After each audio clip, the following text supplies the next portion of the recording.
नमस्कार, MSW news में आपका स्वागत है। चलिए देखते हैं देश और दुनिया की तमाम बड़ी खबरों को। डेली अपडेट रहने के लिए चैनल को सब्सक्राइब करें और बेल आइकन को दबाना ना भूलें। 17 लाख से कम हुए कोरोना के एक्टिव केस, लगातार 22वें दिन नए मामलों से ज़्यादा हुई रिकवरी। देश में बीते 24 घंटे में 1,32,000 नए केस मिले। पिछले कई दिनों से स्थिरता का दौर जारी है। इसके साथ ही देश में एक्टिव केसों की संख्या 17 लाख से कम होकर 16,35,993 रह गई है। पिछले 8 दिनों से लगातार 2 लाख से नीचे केस मिल रहे हैं। हालांकि मौतों का आंकड़ा अभी भी चिंता की वजह बना हुआ है। बीते 24 घंटे में 2,713 लोगों की मौत हो गई। इसके साथ ही बीमारी से मरने वालों की संख्या 3,40,702 पर पहुंच गई है। अब तक कोरोना से 2,65,00,000 लोगों की रिकवरी हो चुकी है। केरल के बाद अब कर्नाटक और तमिलनाडु में होगी मानसून की दस्तक, IMD ने दी जानकारी। केरल में मानसून दस्तक देने के साथ अब यह देश के दूसरे राज्यों की तरफ बढ़ रहा है। मौसम विभाग का कहना है कि अब अगले 2 दिन में मानसून का असर तमिलनाडु और पांडुचेरी तटीय और दक्षिण आंतरिक कर्नाटक, रायलसीमा और बंगाल की खाड़ी के मध्य और दक्षिण भारत में देखने को मिलेगा। भारतीय मौसम विभाग का कहना है कि शनिवार तक मानसून केरल और लक्षद्वीप के बचे हिस्सों में आगे बढ़ सकता है।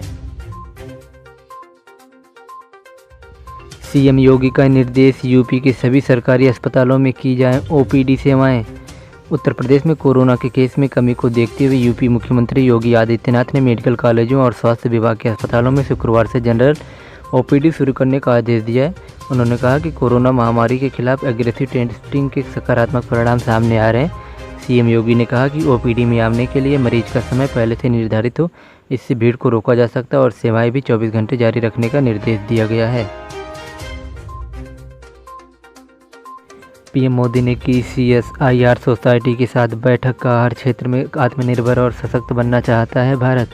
देश में कम हो रहे कोरोना मामलों के बीच शुक्रवार को प्रधानमंत्री नरेंद्र मोदी वैज्ञानिक व औद्योगिक अनुसंधान परिषद सोसाइटी की अध्यक्षता करते हुए केंद्रीय स्वास्थ्य मंत्री डॉक्टर हर्षवर्धन के साथ प्रतिष्ठित वैज्ञानिक, उद्योगपति और वरिष्ठ अधिकारी भी शामिल हुए। इस दौरान अपने संबोधन में PM ने कहा कि आज भारत एग्रीकल्चर से एस्ट्रोनॉमी तक, डिजिटल मैनेजमेंट से डिफेंस टेक्नोलॉजी तक, वैक्सीन से वर्चुअल रियलिटी तक, बायोटेक्नोलॉजी से लेकर बैटरी टेक्नोलॉजी तक हर दिशा में आत्मनिर्भर और सशक्त बन।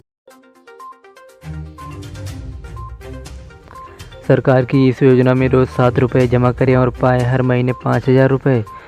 अटल पेंशन योजना, जो कि 2015 में शुरू हुई थी, यहाँ निवेश कर आप मंथली इनकम का इंतजाम कर सकते हैं।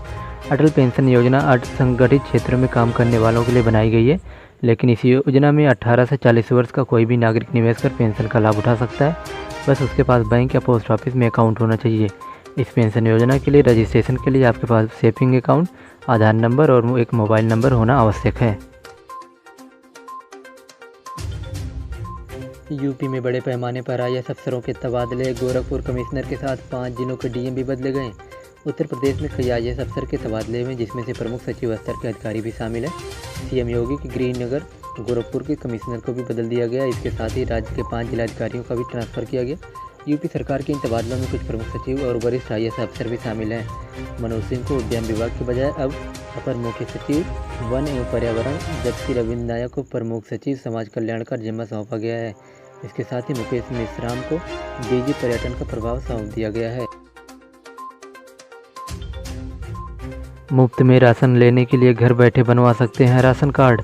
अगर आपके पास भी राशन कार्ड है तो सरकार की खास स्कीम प्रधानमंत्री गरीब कल्याण अन्न योजना के तहत आपको इस महीने भी राशन मिल सकता है।